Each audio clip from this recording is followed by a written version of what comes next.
Magandang araw po sa lahat.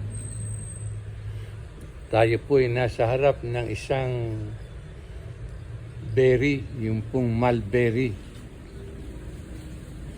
Makikita po ninyo na may mga bunga sila. Yan po, yung bunga. Yan. Ang mulberry po ay maganda sa kalusugan ng tao. Yan po ang bunga ng mulberry. Yan po.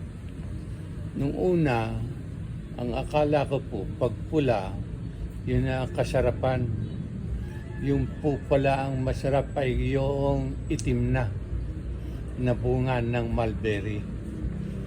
Maganda po ito sa kalusugan, lalo na sa ating atay at bato, yung kidney.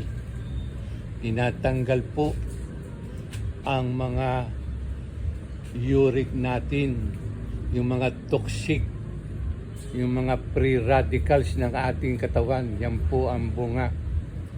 Para lalo pong magbunga, kinakailangan putulin po natin ang mga humahabang sanga para magbunga. Yan po ang mulberry. At ang dahon po na mapuputol sa mga sanga, makukuha sa sanga, ay pwede rin pong gawing patuka sa mga manok. Katulad po ng aking inyong makikita na mga alaga kong manok. Yan po, nakahapon ang manok.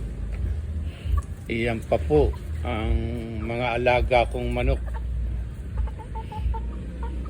Akin hong pinipino, ginagayat ko yan at isasama sa patuka nila.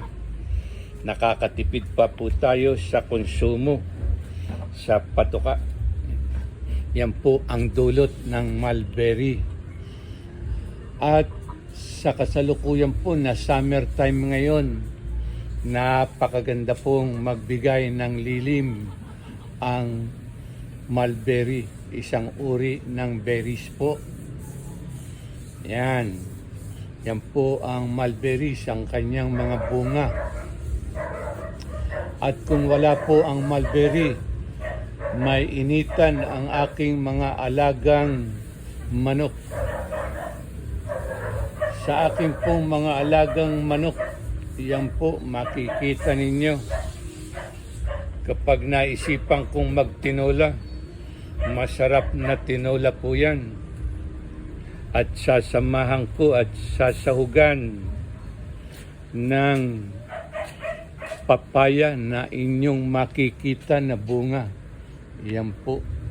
Yan. Sa paggawa po natin ng tinola.